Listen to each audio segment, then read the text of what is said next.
जीतनी थी, इसमें कोई बहुत बड़ा वो नहीं था। लेकिन शुरू से इनकी नीयत खराब थी, शुरू से इनकी नीयत खराब थी। जब से चुनाव ऐलान हुए, सबसे पहले तो इन लोगों ने प्रिसाइडिंग ऑफिसर, अपनी पार्टी के एक कार्यकर्ता को, अपनी पार्टी के एक ऑफिस बेरर को, पदाधिकारी को इन्होंने प्रिसाइडिंग ऑफिसर घोषित कर दिया।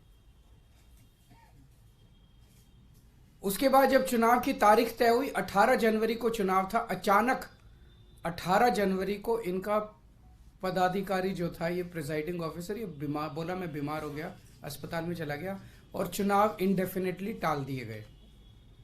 हम कोर्ट गए और कोर्ट से हम लोग तारीख तय करवा के लाए। इस दौरान इन्होंने हमारे और कांग्रेस के काउंसलर्स को खरीदने की, डराने की, धमकाने की बहुत कोशिश की, जैसे कि पूरे देश भर में करते ही हैं। इनकी फितरत है, हर जगह करते हैं। लेकिन किस्मत से एक भी नहीं टूटा और आज चुनाव हुए, चुनाव होने थे, चुनाव हुए।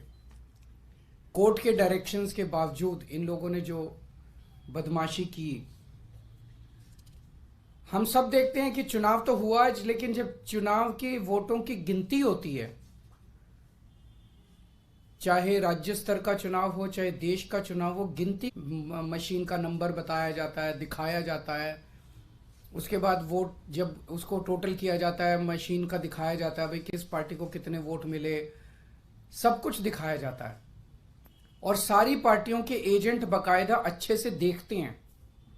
यहां भी प्रोसीजर ये था, कानून में ये था कि हर पार्टी का एजेंट वहां बैठेगा और पार्टी का एजेंट को, जैसे दिल्ली में भी एमसीडी के चुनाव हुए, एमसीडी के मेयर का चुनाव हुआ, वो भी बैलेट पेपर से होता है, तो वो सारे एजेंट बैठते हैं, एक एक वोट बाकायदा सभी एजेंट्स को दिखाए जाते हैं।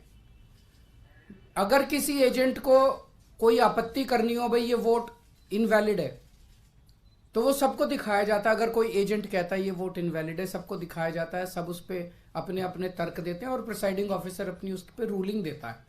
एक तरह से क्वासी जुडिशियल वो करता है कि उस पर रूलिंग देता है। इन महाशय ने, जो इनके पदाधिकारी बीजेपी के आदमी थे, प्रिसाइडिंग ऑफिसर थे, इन्होंने आज किसी एजेंट को अपने पास नहीं आने दिया। इन्होंने सारे एजेंट्स को दूर धकेल दिया और खुद ही सारी वोट लेके बैठ गए और बकायदा कैमरे के अंदर दिखाई दे रहा है कि किस तरह से वोट, जो हमारे वोट थे उनके ऊपर वो टिक मार्क करके उसको इनवैलिड, मतलब 2 टिक मार्क लग गए तो ये वोट इनवैलिड हो जाएगा। वो टिक मार्क करके इनवैलिड करते जा रहे हैं और फिर नीचे साइन कर रहे हैं। कुछ वोट पे मात्र साइन कर रहे हैं और कुछ वोट पे एक टिक मार्क और लगा रहे हैं। वो साफ साफ वीडियो में दिखाई दे रहा है। तो 36 वोट पड़ने थे, 36 में 16 इनके थे, 20 हमारे थे, 16 इनके पड़ गए, 16 इनके पक्ष में पड़े। 20 में से 8 वोट जो हमारे थे, वो 8 वोट इन्होंने कैंसिल कर दिए, इनवैलिड डिक्लेयर कर दिए। यानी कि 36 में से 8 वोट, मतलब 25% वोट इनवैलिड डिक्लेयर कर दिए। ये कौन सा चुनाव हुआ? पिछली साल जब चुनाव हुए थे तो हमारा 1 वोट इनवैलिड डिक्लेयर हुआ था। तो ऐसा तो नहीं कि हमारे वालों को वोट डालना नहीं आता, वोट तो डालना आता है। पिछली बार भी डाला था, इस बार भी डाला है। इस बार कैसे ऐसा हो गया कि सारे वोट डालना भूल गए हमारे वाले, सारे वोट इनवैलिड हो गए? तो पहले से सोच के आए थे कि इनको गुंडागर्दी मचानी है। किस्मत अच्छी थी।